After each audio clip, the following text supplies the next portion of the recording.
안녕하세요. 수요 예배 성경 강해 해설 24번째 시간입니다. 고린도전서 함께 나누고 있고요. 오늘도 우리가 함께 말씀을 통해서 우리에게 주신 은혜를 나누고자 합니다. 오늘 본문의 말씀은요. 고린도전서 7장 25절로 40절입니다. 좀 깁니다. 고린도전서 7장 25절로 40절까지입니다. 성경 가지신 분 찾으시고 그렇지 않으시는 분은 잘 들으시면 될 것 같습니다. 자, 제가 읽겠습니다. 고린도전서 7장 25절로 끝절인 40절까지입니다. 처녀에 대하여는 내가 주께 받은 계명이 없으되 주의 자비하심을 받아서 충성스러운 자가 된 내가 의견을 말하노니 내 생각에는 이것이 좋으니 곧 임박한 환난으로 말미암아 사람이 그냥 짓는 것이 좋으니라. 내가 아내에게 매였느냐 노이기를 구하지 말며 아내에게서 노였느냐 아내를 구하지 말라. 그러나 장가 가도 죄짓는 것이 아니요 처녀가 시집가도 죄짓는 것이 아니로되 이런 이들은 육신의 고난이 있으리니 나는 너희를 아끼노라. 형제들아 내가 이 말을 하노니 그때가 단축하여진 고로 이후부터 안에 있는 자들은 없는 자 같이 하며 우는 자들은 울지 않는 자 같이 하며 기쁜 자들은 기쁘지 않은 자 같이 하며 매매하는 자들은 없는 자 같이 하며 세상 물건을 쓰는 자들은 다 쓰지 못하는 자 같이 하라. 이 세상의 외형은 지나감이니라. 너희가 염려 없기를 원하노라. 장가 가지 않는 자는 주의 일을 염려하여 어찌하여 주를 기쁘시게 할까 하되 장가 간 자는 세상 일을 염려하여 어찌하여야 아내를 기쁘게 할까 하여 마음이 갈라지며 시집가지 않은 자와 처녀는 주의 일을 염려하여 몸과 영을 다 거룩하게 하려 하되 시집간 자는 세상을 염려하여 어찌하여야 남편을 기쁘게 할까 하느니라. 내가 이것을 말하면 너희의 유익을 위함이요 너희에게 올무를 노리함이 아니니 오직 너희로 하여금 이치에 합당하게 하여 흐트러짐이 없이 주를 섬기게 하려 함이라. 그러므로 만일 누가 자기의 약혼녀에 대한 행동이 합당하지 못한 줄로 생각할 때에 그 약혼녀의 홍기도 지나고 그같이 할 필요가 있거든 원하는 대로 하라. 그것은 죄짓는 것이 아니니 그들로 결혼하게 하라. 그러나 그가 마음을 정하고 또 부득이한 일도 없고 자기 뜻대로 할 권리가 있어서 그 약혼녀를 그대로 두기로 하여도 잘하는 것이니라. 그러므로 결혼하는 자도 잘하거니와 결혼하지 아니하는 자는 더 잘하는 것이니라. 아내는 그 남편이 살아있는 동안에 매여 있다가 남편이 죽으면 자유로워 자기 뜻대로 시집갈 것이나 주 안에서만 할 것이니라. 그러나 내 뜻에는 그냥 지내는 것이 더 복이 있으리로다. 나도 또한 하나님의 영을 받은 줄로 생각하노라. 아멘. 자, 오늘이 고린도전서 7장의 마지막 부분인데요. 우리가 앞서 본 것처럼 7장은 고린도 교회 성도들이 바울에게 물은 것이 있어요. 문의한 것이 있습니다. 이런 것은 어떻게 하고 저런 것은 어떻게 됩니까? 거기에 대한 첫 번째 질문이 결혼에 관련된 것이었습니다. 그 결혼에 대한 여러 가지 어떤 상황들, 그리고 결혼의 여러 가지 형태들, 그것에 대해서 초대교회 성도들, 그러니까 고린도 교회 성도들이 염려하고 고민하고 있던 부분들에 대해서 바울이 대답해주고 있는 것이고요. 오늘 본문으로 7장이 이제 마무리가 됩니다.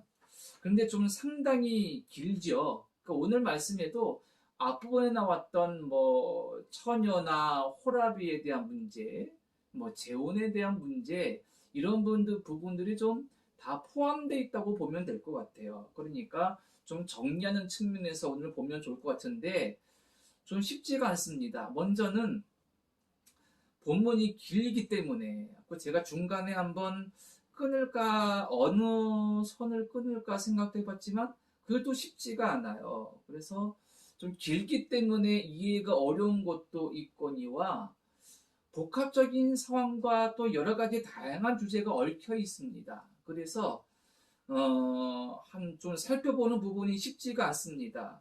그래서 좀 고민 끝에 좀 일반적으로 좀 평이한 그런 해석의 의미에서 좀 무난하게 한번 우리가 살펴보자라는 측면으로 오늘 본문을 함께 좀 나눠볼까 합니다. 그리고 다시 한번 오늘 본문에 들어가기 앞서서 우리가 당시 바울이 처해있던 상황, 고린도 교회 성도들이 처해있던 상황을 다시 한번 전제로 두어야 될 것 같아요. 이 말씀은 제가 계속해서 반복적으로 드리고 있는 건데요. 왜냐하면 이 바울이 말하는 부분들이 당시 시대 상황을 알지 못하면 상당한 오해의 소지가 있기 때문입니다.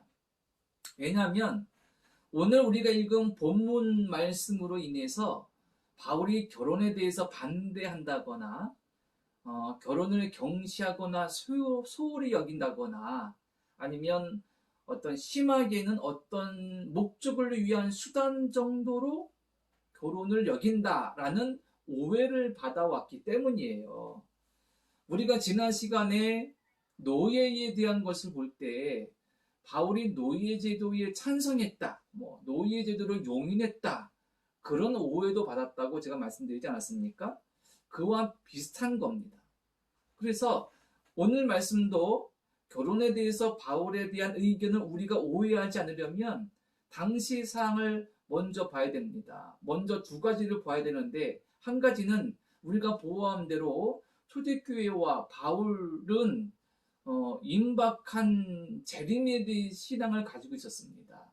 예수께서 금방 임박하게 다시 오실 줄 알고 있었던 거죠. 그러니까 어떤 그들이 살고 있는 사회 속의 어떤 질서라든가 그런 부분들보다 예수 그리스도의 복음을 전하는 것이 더 급박했던 겁니다. 그리고 또 한 가지는 오늘 본문 말씀에는 어떻게 좀 분명한 뉘앙스는 풍기지 않으나 어떤 자료에 보니 그 당시 이때를 주후 한 51년경으로 보는데 그때 로마 제국이 심각한 기근에 빠져 있었다는 거예요. 그래서 다른 그 시대의 문서들에 보면 거기에 대한 언급들이 많았다는 겁니다. 그래서 지금 고린도 교회는 어떤 상황이 있었느냐 하면 심각한 기근과 더불어서 사도 바울은 임박한 재림의 신앙을 가지고 있었다. 그런 의미에서 오늘 말씀을 조금 읽어보면 왜 바울이 결혼에 대해서 이렇게 말하는지를 우리가 조금 더 알 수 있고 더 나아가서 아는 것을 그치는 것이 아니라, 그렇다면 오늘날 우리가 우리의 실제적인 삶 속에서 여러 가지 다양한 문제들 가운데 어떻게 신앙의 부분들을 잘 적용해서 하나님께 영광 드릴 수 있는 온전한 믿음의 사람으로 살아갈 수 있느냐, 그것까지 나아갈 수 있다는 겁니다. 그래서 그런 부분들을 염두에 두게 되어 있고요. 오늘 좀 긴데 세 부분으로 나눴습니다. 먼저는 첫 절인 25절과 그리고 36절, 38절의 부분이에요. 굳이 어떤 주제를 붙인다면, 제목처럼 붙인다면 처녀의 결혼 여부에 대한 것을 바울이 말합니다. 그래서 25절에 보면 처녀에 대하여는 내가 주께 받은 계명이 없으되 이렇게 말합니다. 그러니까 바울이 직접적으로 주님께 계시받거나 주님께서 이에 대해 말씀하시는 것은 없으나 믿음 안에서 자기가 깨닫는 것을 말한다, 이런 의미입니다. 내용은 이런 거예요. 아직 결혼하지 아니한 처녀, 약혼자가 있는 처녀, 당시에는 그 결혼이 이르기도 했고, 그리고 우리에게도 익숙한 것처럼 약혼자가 좀 정해져 있었다는 겁니다. 이른 시기에, 이른 나이에요. 그러니까 이럴 때에 결혼해야 되냐 말아야 되냐 이런 의문들이 있었던 겁니다. 우리가 앞서도 보았지만 당시의 결혼관, 그러니까 예수님을 처음 믿은 그리스도인들이 결혼하게 되면 안타깝게도 이런 생각들이 있었던 겁니다. 그러니까 부부간에 어떤 의무가 있잖아요. 그러니까 그런 부분들을 하지 않는 것이 신앙적으로 유익하다, 경건하고 거룩성을 유지하는데 그게 좋다고 생각해서 부부간의 의무를 다하지 않는 사람들이 있었다는 겁니다. 그게 좋다고 여긴 것이죠. 거기에 대한 겁니다. 그러니까 처녀가 결혼하면 예수님을 믿는데 여러 가지 어떤 경건이나 거룩성에 문제가 있을 수 있고 어려울 수 있는데 결혼해야 되냐 말아야 되냐.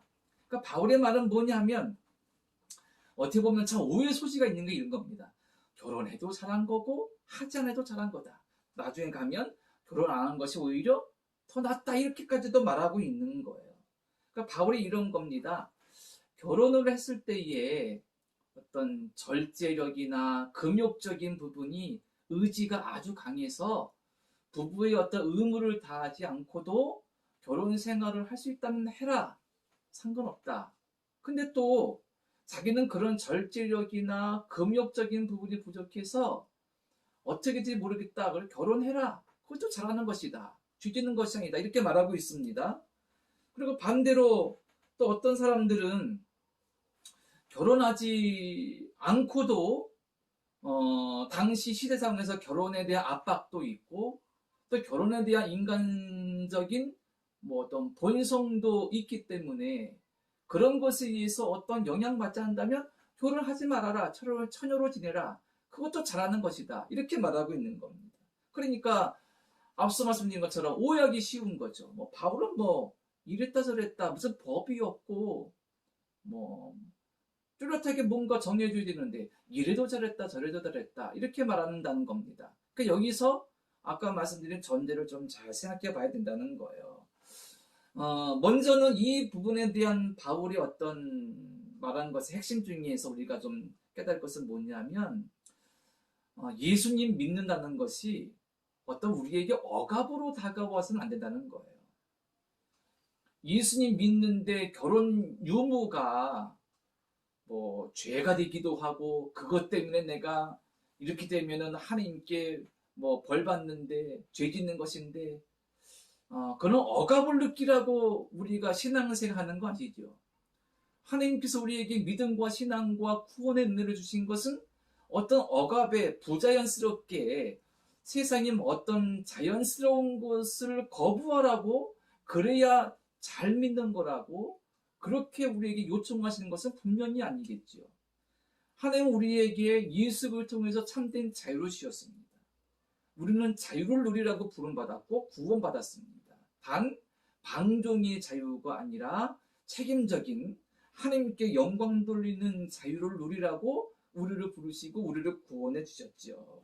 그러니까 바울이 결혼 때문에 어떻게 처녀가 결혼해 마라 이런 것 때문에 고민하고 죄책감 느끼고 어떻게 믿음 지켜야 되나 많은 혼란과 고난, 고민 속에 있던 이들에게 인간적인 욕망이나 만족을 위해서 신앙생활을 하는 것이 아니라 하나님이 주신 자유와 은혜를 누리는 것이 신앙이고 믿음이고 구원의 은총이다. 그것을 말해주고 있는 거죠. 자, 그래서 우리에게도 예수님 믿는 신앙생활 하다 보면 신앙이 때로 우리에게 억압이 되고 무거운 짐이 되는 경우도 종종 있습니다. 이것이 거룩한 짐이고 부담일 경우도 있지만 때로는 조금 인간적인 측면이나 욕망이나 자기 만족의 욕구가 강해서 뭐 율법적으로 스스로 막 억압에 눌리고 모든 것들을 뭐 죄나 뭐 부정한 것을 여기는 그런 부분들로 우리 신앙이 억눌릴 때가 있습니다. 그런데 그것은 옳지 않다라는 겁니다. 하나님은 우리에게 자유를 주시기 위해서 우리를 부르셨지 우리를 억압하시거나 억압하거나 어떤 세상 가운데 불편하게 살도록 우리를 부르신 것은 아니죠. 구원받은 자로서의 참된 자유를 누리도록 부르신 겁니다. 이것을 잘 누릴 수 있도록 구별하고 분별할 수 있는 지혜가 필요한 것이죠. 그런 부분들 우리가 좀 생각해야 되겠고요. 두 번째 부분은 26절부터 35절까지입니다. 좀 길죠. 이 내용은 어떤 내용이냐면 앞서 제가 서론 부분에 바울이 결혼에 대한 오해를 많이 받는다 그랬습니다. 왜냐하면 결혼에 대해서 해도 되고 안 해도 된다. 뭐 가볍게 생각했다. 한편으로는 자기처럼 뭐 결혼 안 한 것이 좋다, 뭐 혼자 지내는 것이 좋다 이렇게 말하기도 하니까 결혼에 대해서 경시하거나 어떤 목적을 위한 수단으로 여기는 그런 생각 가지고 있다는 비판을 많이 받았습니다. 하지만 여기서 상황과 그 시대적인 것을 봐야 된다 말씀드렸죠. 하나님의 말씀은 하늘에서 그냥 인간에게 뚝 떨어진 것이 아닙니다. 인간의 구체적인 상황 가운데 주신 말씀입니다. 고린도전서를 우리가 함께 보고 있는데 고린도전서를 하나님께서 하늘에서 뚝 떨어뜨려서 책으로 주신 것이 아닙니다. 고린도 교회라는 그리고 고린도 도시라는 곳에서 처음 예수를 믿은 이들에게 그들의 상황 속에서 바울을 통하여서 하나님께서 어떻게 살고 어떻게 믿는 것이 하나님 믿는 자다운 삶인지 믿음이 지혜로운 삶인지 그것을 말씀해 주신 거예요. 그러니까 상황과 그 시대 환경을 떠나버리면 잘못 이해할 수 있다는 거죠. 우리 시대의 생각으로 생각하면 오해하기 십상인 겁니다. 하나님은 어떤 법을 딱 떨어뜨리셔서 이거 안 지키면 벌받아 이런 식이 아닙니다. 창조물 가운데 인간이 가장 귀한 창조물 아닙니까? 하나님은 인간의 존엄성, 인간 아주 귀하게 만드셔서 인간에게 책임적인 자유를 주셨거든요. 그런 의미에서 우리가 오늘 말씀을 좀 봐야 된다라는 것을 반복해서 말씀드립니다. 때문에 이 결혼에 대한 말씀들을 보면서 바울의 말은 중심도 없고 뭐 이래도 그만 저래도 그만 맹탕 같은 신앙이다 이렇게 오해하는 사람들이 많다는 겁니다. 그런데 이에 대한 상황적인 전제를 바울이 29절과 31절에서 명확하게 말해줍니다. 한번 보시기 바랍니다. 29절에서 바울이 뭐라 말하냐면 형제들아 내가 이 말을 하노니 그때가 단축하여진 고로 이후부터 안에 있는 자들은 없는 자 같이 하여. 자, 그때가 단축하여진 고로 뭘까요? 예수께서 오실 날이 얼마 안 남았다. 임박하다. 급하다. 이런 말입니다. 때가 멀지 않았다. 자, 31절 말씀입니다. 세상 물건을 쓰는 자들은 다 쓰지 못하는 자같이 하라. 이 세상의 외형은 지나감이니라. 이 세상의 외형은 지나감이니라. 그러니까 바울은 염세주의자가 아닙니다. 비관적인 염세주의자, 세상을 비관적으로 바라보고 모든 것이 의미 없고 쓸데없다 이렇게 바라보는 사람이 아니라 예수님의 재림이 얼마 남지 않기 때문에 이 세상은 영원하지 않다는 거예요. 그게 바울뿐 아니라 초대교회 성도들의 믿음이었고 신앙의 고백이었습니다. 자, 여기다가 처음에 말씀드린 그 당시에 현실적인 극심한 기근으로 말미암은 여러 가지 어려움도 있었어요. 그러니까 심각한 기근이 있으니 결혼을 계획한 젊은이들이나 그런 사람들은 지금 결혼하면 어떻게 가정을 꾸려나갈 수 있을 것인가 걱정되겠죠.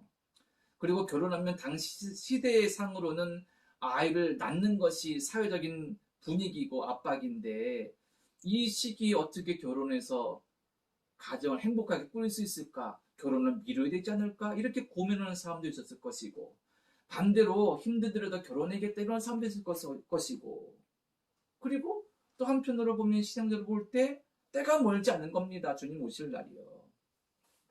이런 상황 속에서 바울이 말하는 겁니다. 그런 부분들을 의미에서 읽어보면 바울이 어떤 심정과 어떤 마음으로 말하는 것을 볼 수 있어요.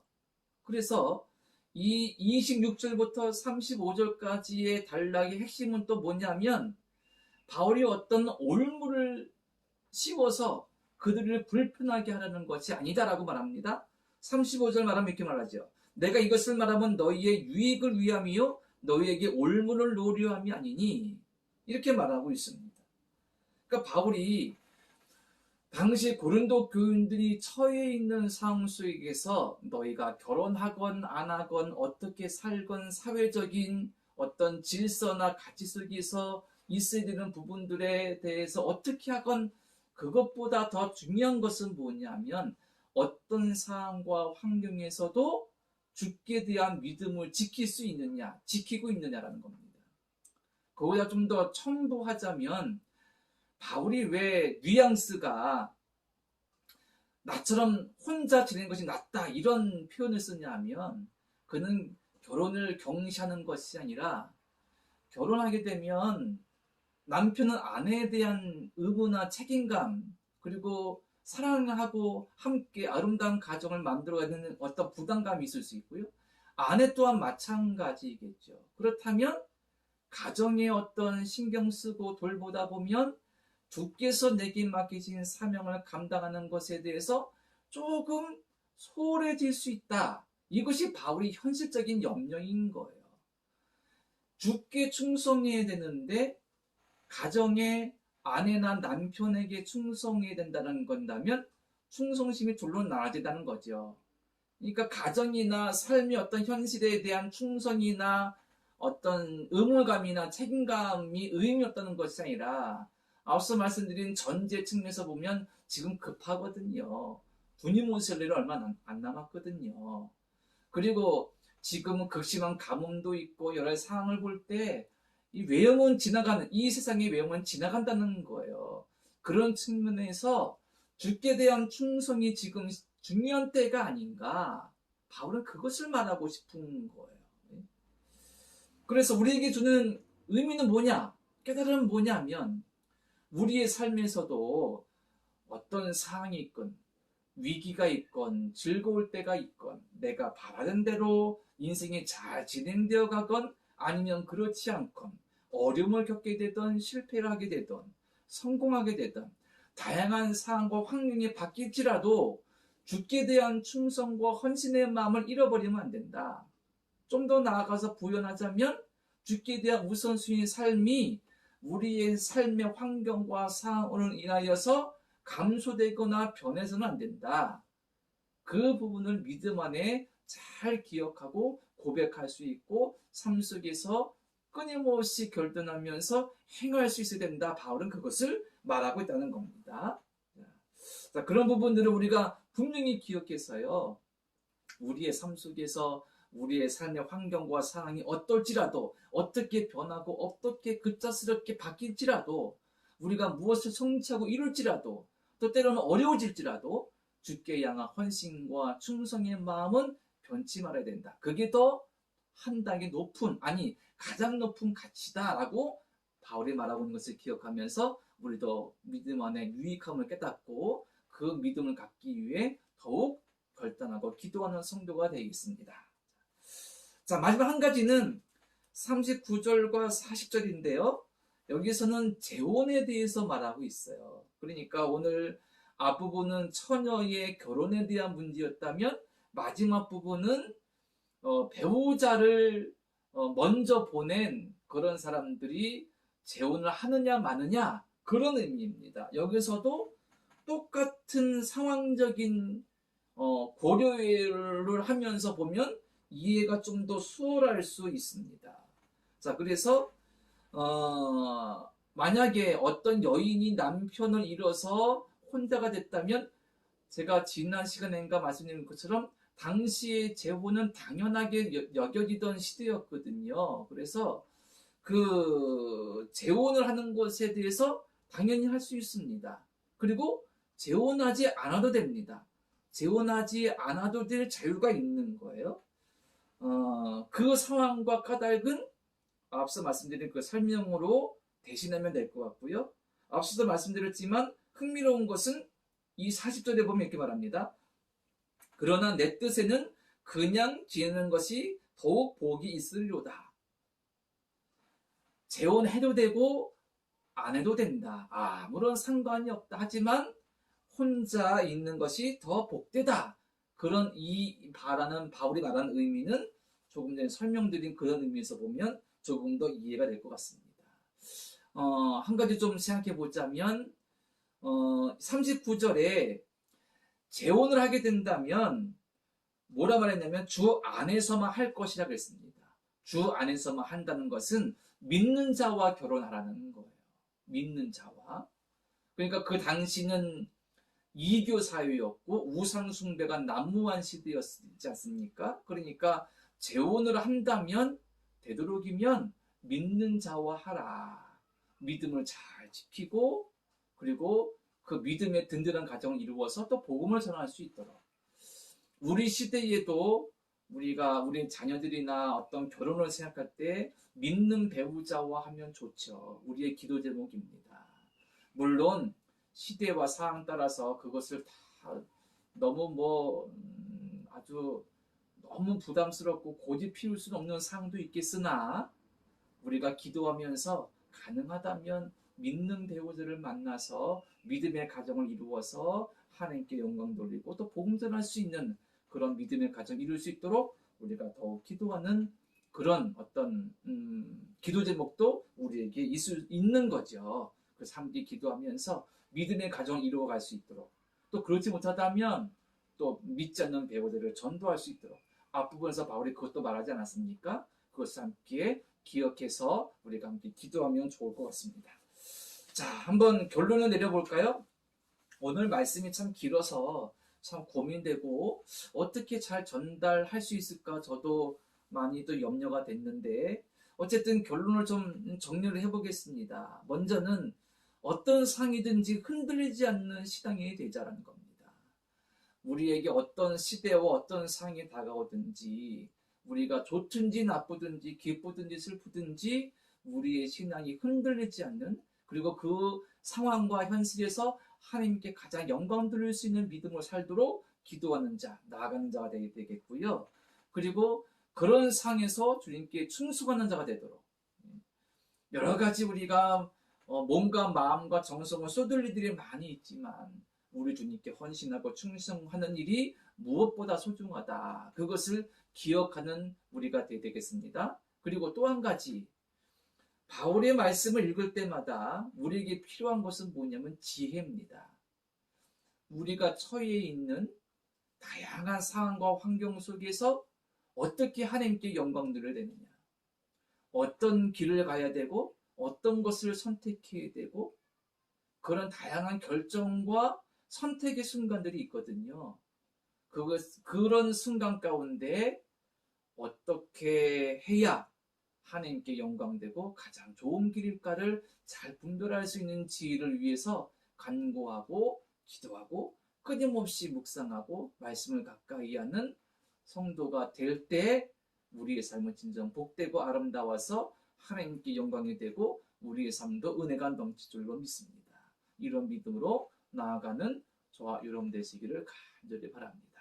자, 잠깐 기도드리겠습니다.